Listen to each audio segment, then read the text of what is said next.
अस्सलाम वालेकुम। अच्छा बेटा, वेलकम बैक।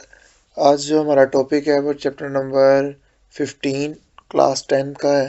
इसमें इस चैप्टर के तमाम शॉर्ट और तमाम पास्ट पेपर्स में जो आ चुके हैं शॉर्ट बेटा क्वेश्चन वो देखेंगे। बेटा इस चैप्टर में से लॉन्ग क्वेश्चन नहीं आता होता, अक्सर बच्चों को नहीं पता होता, वो Mendel's law of independent assortment वगैरह करना रट जाते हैं। हाँ, लेकिन जो अकेडमीज वगैरह में टेस्ट सेशंस होते हैं उसमें आते होते हैं वो, उसके बारे में बेटा उस तरह से मैं एक वीडियो वगैरह बना दूंगा आपके लिए।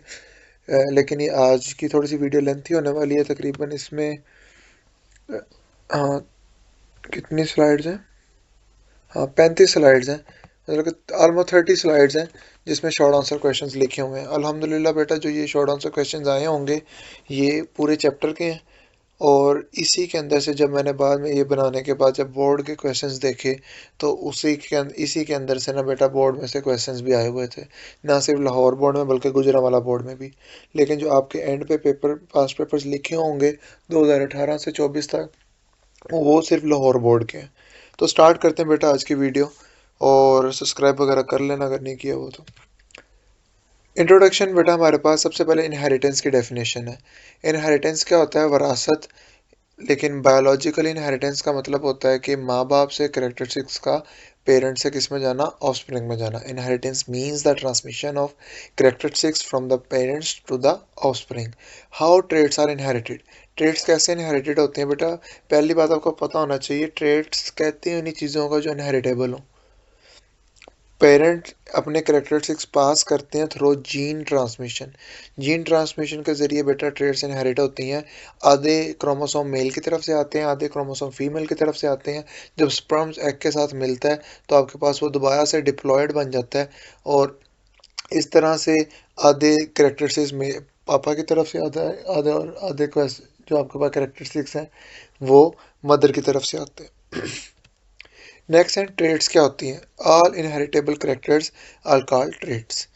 वो तमाम करेक्टर्स जो वरासतन माँ बाप से जा सकते हैं बच्चों में, उनको हम क्या कहते हैं? ट्रेड्स कहते हैं। फॉर एग्जांपल, मैन की हाइट है, कलर ऑफ आइज़ है, इंटेलिजेंस लेवल है, ये सारे के सारे क्या हैं? इनहेरिटेबल करेक्टर्स हैं। इसके बाद बेटा अगर जीन की बात करें हम, तो ये जीन की ये डेफिनेशन बड़ी इंपॉर्टेंट है। आपकी किताब के इस चैप्टर में 3 जीन्स की डेफिनेशन लिखी हुई हैं, लेकिन ऑथेंटिक डेफिनेशन है ये वाली है। द पार्ट ऑफ डीएनए या न्यूक्लियोटाइड्स का वो सीक्वेंस जो एक ख़ास प्रोटीन बना सके, इसको हम क्या कहते हैं? जीन कहते हैं। The part of DNA that contain the instruction for the synthesis of particular protein is called gene.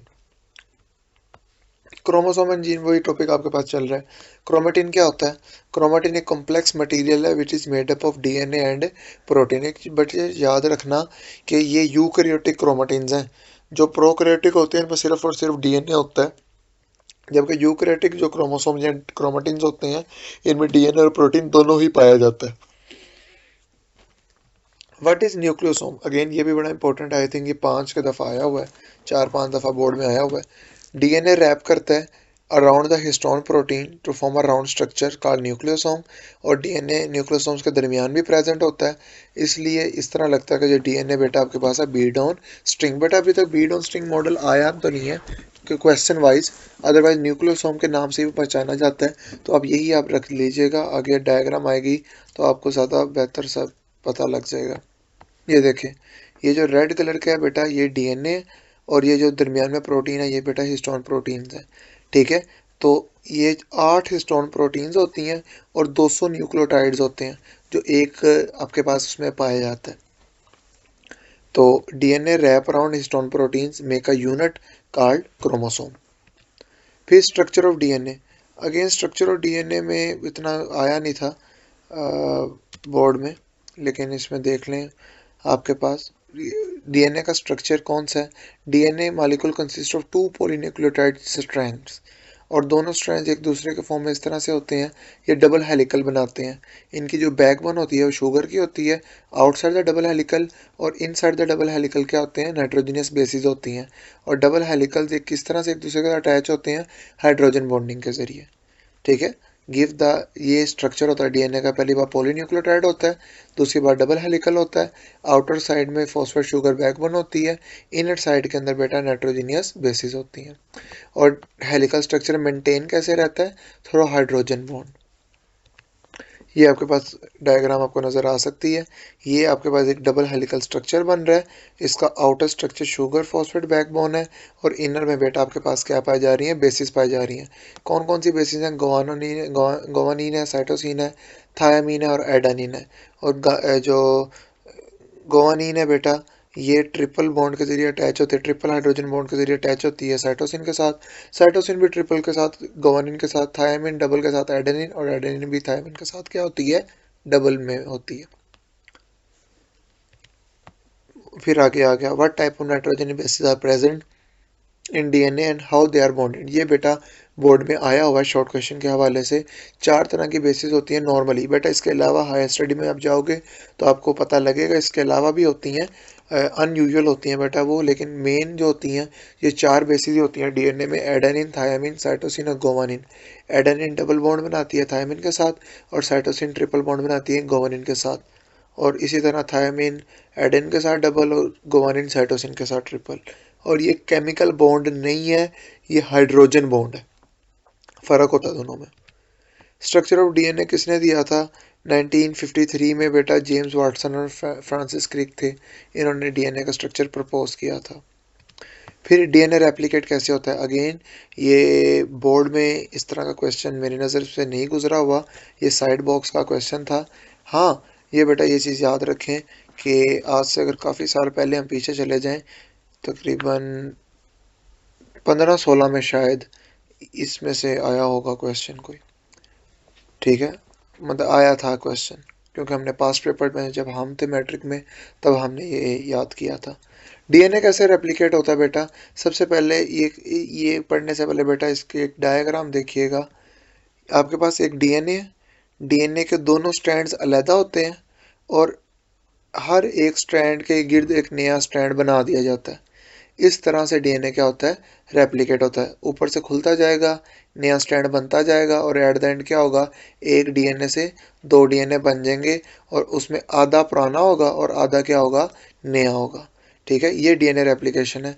अब during DNA replication double helical unbound किया जाता है। अनबाउंड का मतलब क्या है, खुलना, ठीक है, और दोनों स्ट्रैंड को सेपरेट कर दिया जाता है, जिस तरह के जिपर से दोनों स्ट्रैंड सेपरेट होते हैं।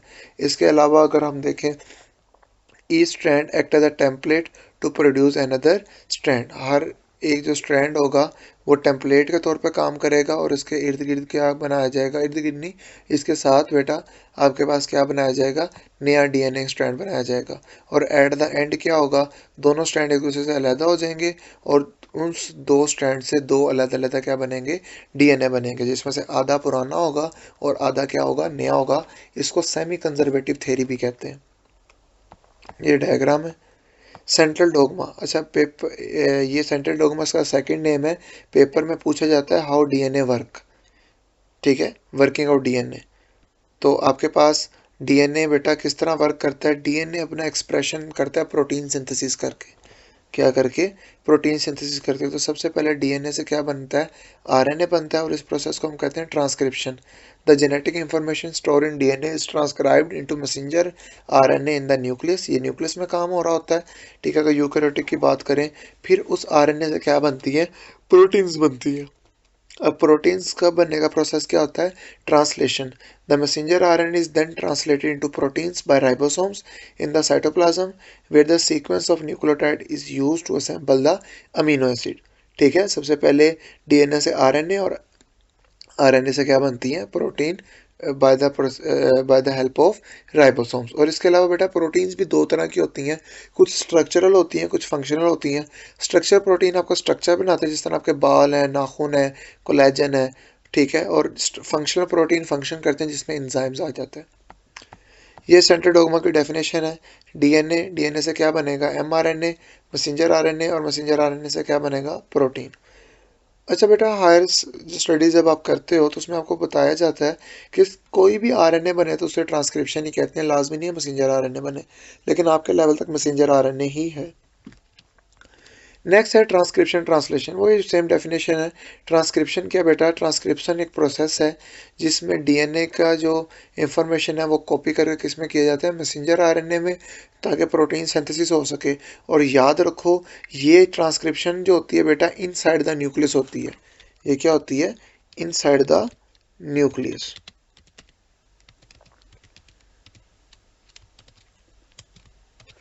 और जो ट्रांसलेशन है, ट्रांसलेशन में क्या होता है, राइबोसोम मैसेंजर आरएनए को रीड करता है और उसी तरह से बेटा क्या बना देता है, अमीनो एसिड बना देता है according to it and the form protein. This step is known as translation. बेटा इसी तरह से है बेटा आपके पास एक उस्ताद, आप समझ लें, उस्ताद ने एक आपके पास एक अपने शागिर्द को एक पर्ची के ऊपर नुस्खा लिख के दे दिया है। वो जाएगा पंसार के पास और पंसार जो जो नुस्खा होगा उसके मुताबिक बेटा वो क्या कर देगा, उसकी जो दवाई है वो बना देगा। डॉक्टर ने पर्ची के ऊपर जो चीज़ लिख दी वो मेडिसिन है, मेडिसिन की डोजेज जितनी लिख दी है उतने हिसाब से वो आपको फार्मेसी वाला दे देगा। यही ट्रांसक्रिप्शन ट्रांसलेशन है। अब डॉक्टर ने खुद जाके मेडिसिन पकड़ के नहीं दिया आपको, डॉक्टर ने सिर्फ एक मैसेज दिया है मैसेंजर आरएनए के फॉर्म में, चिट की फॉर्म में। मैसेंजर आरएनए गया है राइबोसोम के पास, पर्ची गई है फार्मेसी के पास, फार्मेसी में जाकर काफ़ी दवाइयाँ और काफ़ी सेल में अमाइनो एसिड पड़े हुए हैं, ठीक है। तो उन अमाइनो एसिड में से कौन सा चाहिए वो उस पर्ची के मुताबिक, उस एमआरएनए के मुताबिक आपको मिल जाएगा। और ये होता है बेटा साइटोप्लाज्म के अंदर।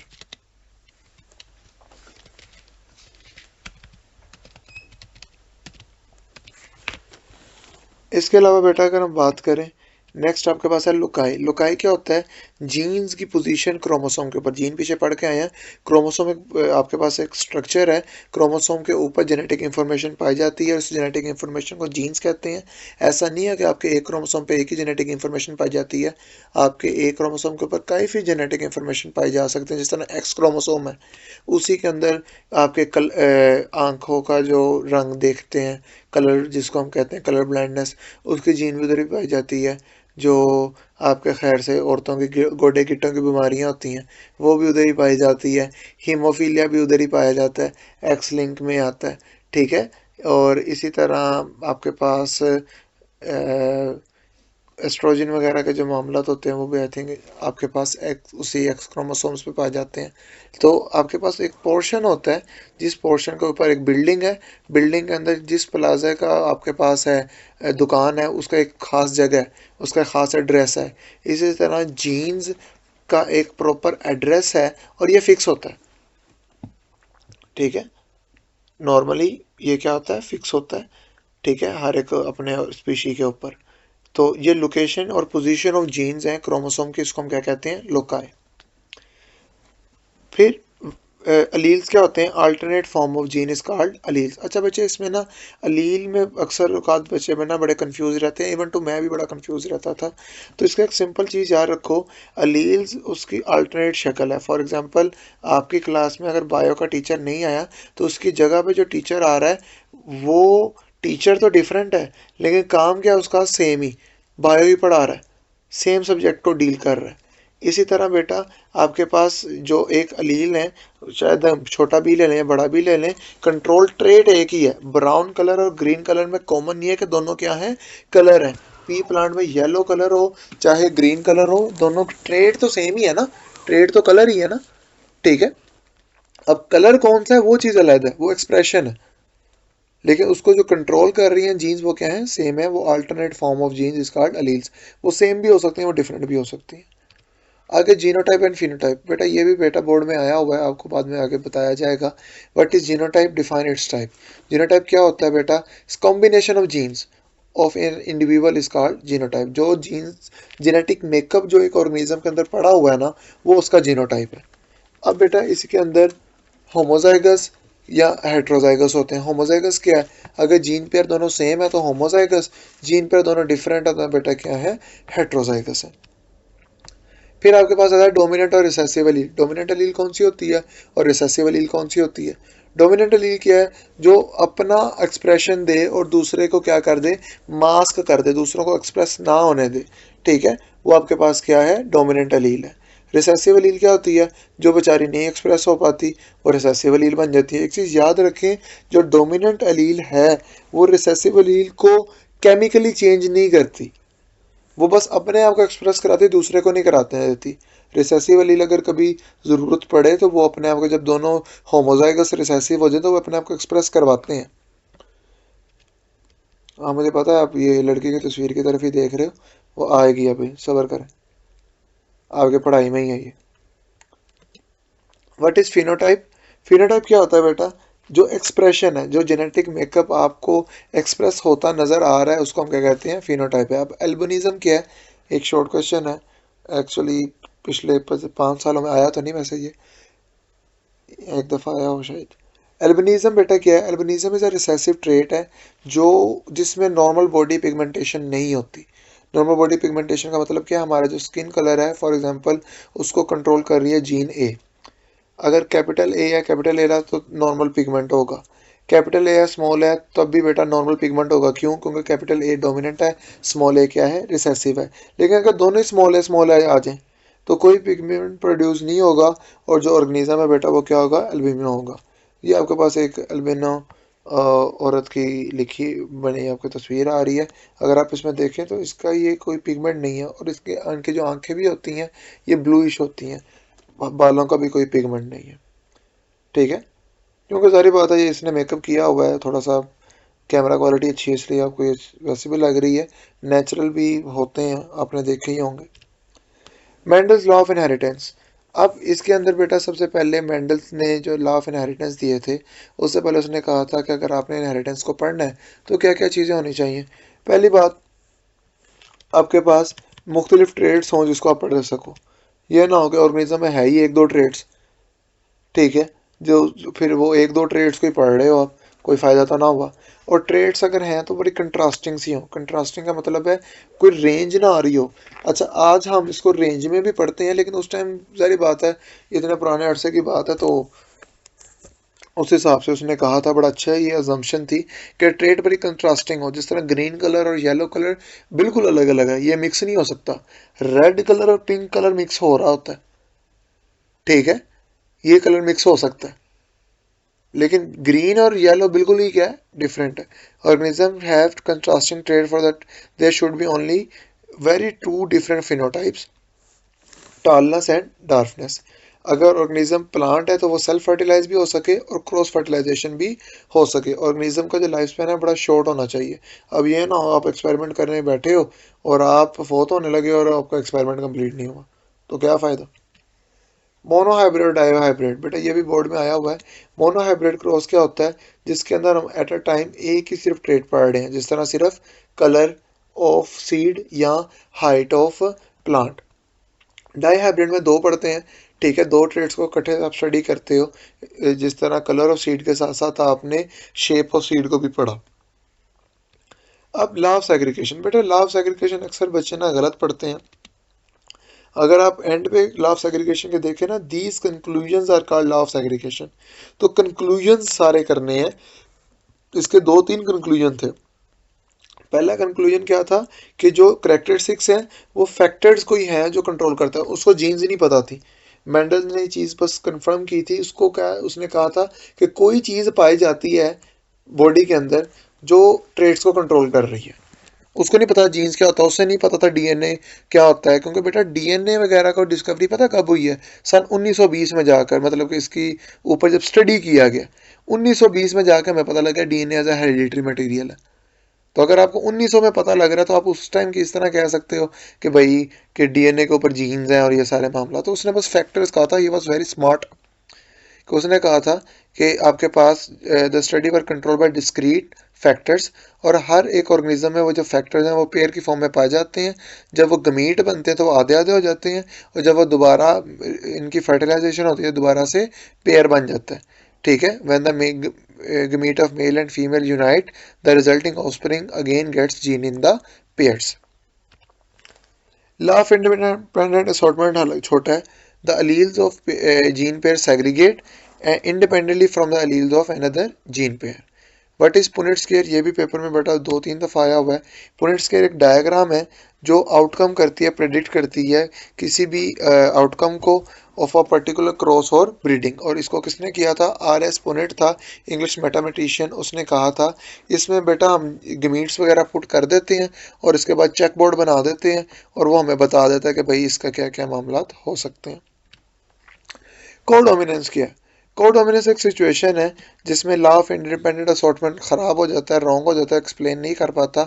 इसके अंदर ना एक चीज़ रिसेसिव होती है, मतलब कोई भी चीज़ रिसेसिव नहीं होती, दोनों ही डोमिनेंट हो जाती हैं, ठीक है, ये अपने आप को इंडिपेंडेंटली डोमिनेंट बना देती हैं और इसमें कोई रिसेसिव रिलेशनशिप नहीं आता। जिस तरह human A B blood group, अगर जीन ए है तो ए ब्लड ग्रुप होगा, बी है तो बी ब्लड ग्रुप होगा, ए बी दोनों ही आ गए हैं तो दोनों ही हो जाएगा, कोई भी नहीं है तो ओ होगा। इसके बाद इनकम्प्लीट डोमिनेंस है। इनकम्प्लीट डोमिनेंस में बेटा क्या आता है कि इसके अंदर ना कोई पूरा डोमिनेंट होता है और ना ही बेटा आपके पास क्या होता है, रिसेसिव होता है। ठीक है, और ये जो आपको डायग्राम नज़र आ रही है बेटा, और ब्लेंड होता है एक्चुअली, जिस तरह रेड और वाइट को मिलाया तो पिंक बन गया। ठीक है, पिंक ना रेड है ना वाइट है, बल्कि दरमियान में है।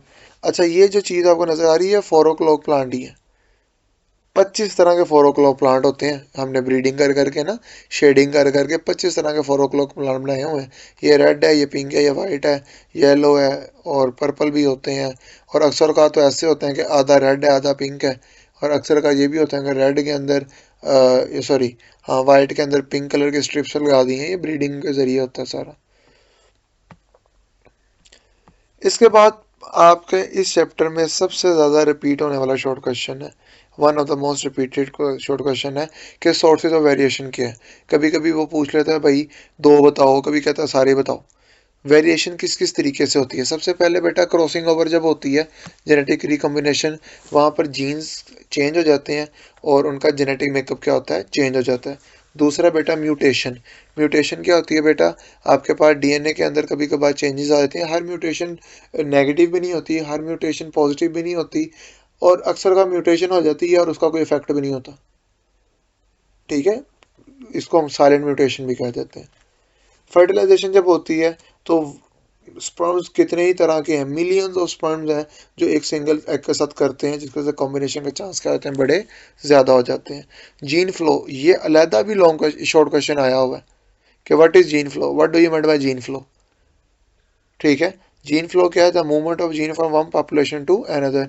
एक ज़माने में अगर हम जाएँ तो अमेरिका में सारे के सारे वाइट होते थे, अब वाइट भी हैं, ब्लैक भी हैं, ब्राउन भी हैं। क्यों? क्योंकि दूसरे मुल्कों से भी लोग कहाँ आए, अमेरिका आए, उनका भी कलर चेंज हो गया। उनके सारी बातें, जब बच्चे होने हैं, ऑफस्प्रिंग आने हैं, तो उनका अगर वाइट का हम अगर एक गंदमी रंग के साथ हो रहा है, उसका कोई ना कोई बच्चा तो मिक्स आएगा ना। ठीक है, तो ये जीन फ्लो आपके पास आता है जब एक जीन, पॉपुलेशन की जीन मूव करके कहाँ जाती है, दूसरे पॉपुलेशन में, तो वेरिएशंस आती हैं। तो इसको जीन फ्लो कहते हैं।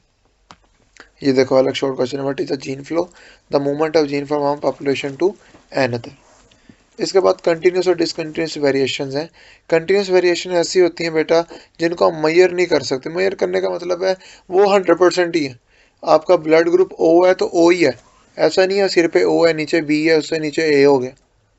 ओ है तो ओ है। यहाँ आपकी ज़बान राउंड होगी, यहाँ आपकी ज़बान राउंड रोल नहीं होगी। यहाँ तो आपका कान जुड़ा होगा, पिन्ना जुड़ा होगा, यहाँ तो फ्री होगा। तो ये डिस्टिंक्ट है, डिस्क्रीट है, तो ये डिसकंटिन्यूस है। कंटिन्यूस वेरिएशन में बेटा एक रेंज है। अगर हम हाइट देखें 5 foot 1 inch, 5 foot 2 inch, 5 foot 3, 5 foot 4, 5, 6, 7, 8, 9, 10, 11, 12, फिर 6 फुट, मतलब ये एक पूरी रेंज मिल रही है। डिसकंटिन्यूस वेरिएशन चूंकि है थोड़ी, तो नॉर्मली ये देखा जाता है कि उनको 1-2 जीन पेयर क्या करते हैं, कंट्रोल करते हैं। कंटिन्यूस वेरिएशन जो होती हैं बेटा, उनको नॉर्मली बहुत ज़्यादा जीन्स क्या करती हैं, कंट्रोल करती हैं। इन्वायरमेंट का इफेक्ट नहीं आता। एक इंसान है, उसको इधर रखो, उसे धूप में रखो, छाँव में रखो, खाना दो खाना ना दो, उसका ब्लड ग्रुप जो है वही है। कंटिन्यूस वेरिएशन चेंज हो सकते हैं, जिस तरह इंटेलिजेंस हो सकता है कि आपका एक इंसान है वो जेनेटिकली बड़ा इंटेलिजेंट है, लेकिन उसको आप खाना नहीं देते प्रॉपर। ठीक है, तो माल न्यूट्रिशन की वजह से उसका ब्रेन डेवलप नहीं कर पाएगा, तो उसका ब्रेन थोड़ा रह जाएगा। हाइट ज़्यादा उसके जीन में, अगर हाइट ज़्यादा होगी, वेट ज़्यादा होगा, लेकिन अगर उसे खाना प्रॉपरली नहीं मिलता या उसको ऐसी बीमारी हो जाती है इन्वायरमेंटल, तो उसका नहीं हुआ। तो ये सारी चीज़ें इसके अंदर इंक्लूड होती हैं। Variation lead to evolution, what is organic evolution, इस तरह का पूछा कोई नहीं गया हुआ सवाल, बड़ा इनर है ये। ऑर्गेनिक एवोल्यूशन क्या होती है बेटा, वक्त के साथ साथ जनरेशन जब चेंज होती गई तो चेंजेस आते रहे, इसको ऑर्गेनिक एवोल्यूशन कहते हैं। प्रोसेस ऑफ ऑर्गेनिक एवोल्यूशन क्या है कि जेनेटिक मेकअप चेंज होता जा रहा है बेटा, तो ऑर्गेनिज्म में बेटा चेंज आता गया और एक ही तरह के ऑर्गेनिज्म से मुख्तलिफ तरह के ऑर्गेनिज्म बनते गए। ये एवोल्यूशन है। जब आप बड़ी क्लास में जाओगे तो आप उसमें देखोगे। तो इधर मतलब ऑलरेडी वीडियो लेंथी हो रही है, तो उसको हम कम में रखते हैं। थ्योरी स्पेशल क्रिएशन, ये शॉर्ट क्वेश्चन में आया हुआ है।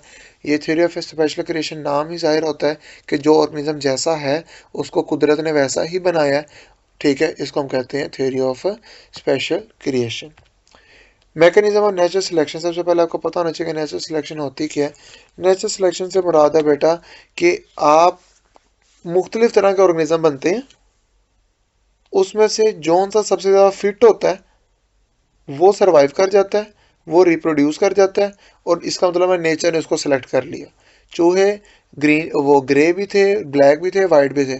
वाइट चूहे में, ग्रे चूहे में और ब्लैक चूहे में कोई जिस्मानी तौर पर फ़र्क नहीं था, लेकिन नेचर में वाइट चूहा ज़्यादा रगड़ेंगे, क्यों, वो नज़र जल्दी आ रहे थे, ठीक है। तो जब तक वाइट चूहे ख़त्म हो रहे थे तो ग्रे चूहों की तादाद बढ़ रही थी और ब्लैक चूहों की बढ़ रही थी, और फिर ब्लैक, जब वाइट सारे ख़त्म हो गए फिर ग्रे चूहों की बारी आ गई।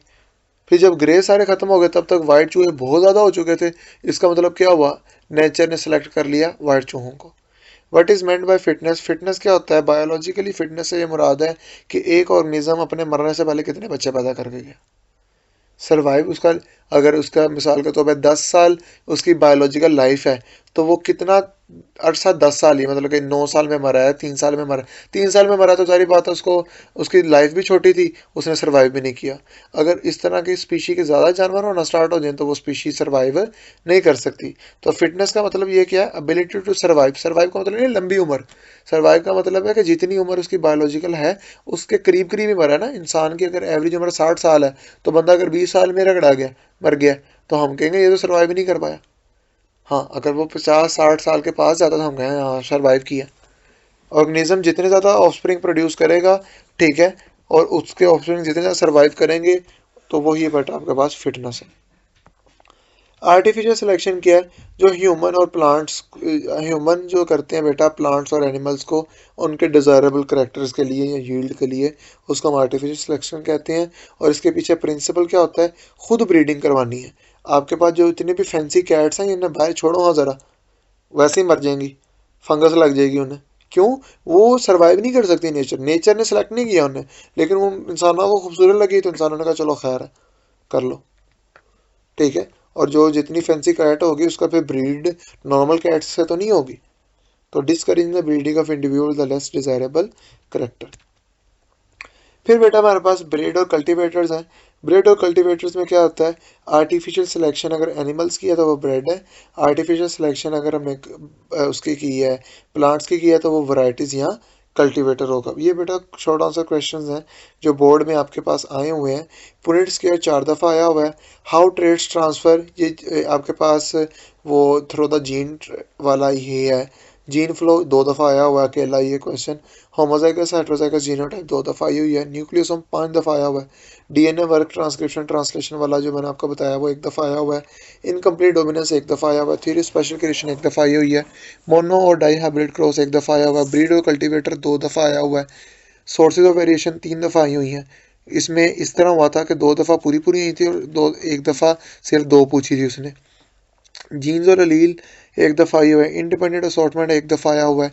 जीनोटाइप फिनोटाइप 1 दफ़ा आया हुआ है। 2 नाइट्रोजीनियस बेसिस के नाम लिखे, डीएनए बेसिस इतने नहीं लिखा, ऑफ डीएनए ये आया हुआ है। डिसकंटिन्यूस वेरिएशन 1 दफ़ा आई हुई है। ट्रांस खाली डिसकंटिन्यूस वेरिएशन 1 दफ़ा आई हुई है। ट्रांसक्रिप्शन ट्रांसलेशन 2 दफ़ा आया हुआ है। लुकाई लोकी जिसको आपके पास लोकस कहते हो वो 1 दफ़ा आया हुआ है। डोमिनेंट रिसेसिव रिलेशनशिप 3 दफ़ा आया हुआ है। करेक्टरिस्टिक्स ऑफ पी प्लांट ये बहुत पुराना सवाल है, ये 1 दफ़ा आया हुआ है। इनहेरिटेंस 1 दफ़ा आया हुआ है। कंटिन्यूस डिसकंटिन्यूस वेरिएशन 1 दफ़ा आया हुआ है, ठीक है बेटा। तो बेस्ट ऑफ लक। आधे घंटे की वीडियो थी, इसके अंदर कंप्लीट फर्स्ट इस चैप्टर के सारे शॉर्ट आंसर क्वेश्चंस हैं, और ये आधा घंटे में बेटा आपका ये पूरा जो चैप्टर है वो ये रिवाइज हो जाता है। और 4 शॉर्ट क्वेश्चन आते हैं बोर्ड में, इसमें से 4 शॉर्ट क्वेश्चन होते हैं, 1 और 2 एमसीक्यूज होते हैं। अगेन बता रहा हूँ लॉन्ग क्वेश्चन बोर्ड में नहीं आता 2024 तक, ठीक है। इस दफ़ा जब अगर स्कीम, आई थिंक इस स्कीम में भी नहीं ऐड हुआ, लेकिन कंफर्म जब स्कीम आएगी तो आपको बता दिया जाएगा। तो बेटा ख्याल रखिएगा, और लाजमी तौर पर अगर इतनी वीडियो देख ली है तो इसके नोट्स वगैरह भी बना लीजिएगा। अल्लाह हाफिज़।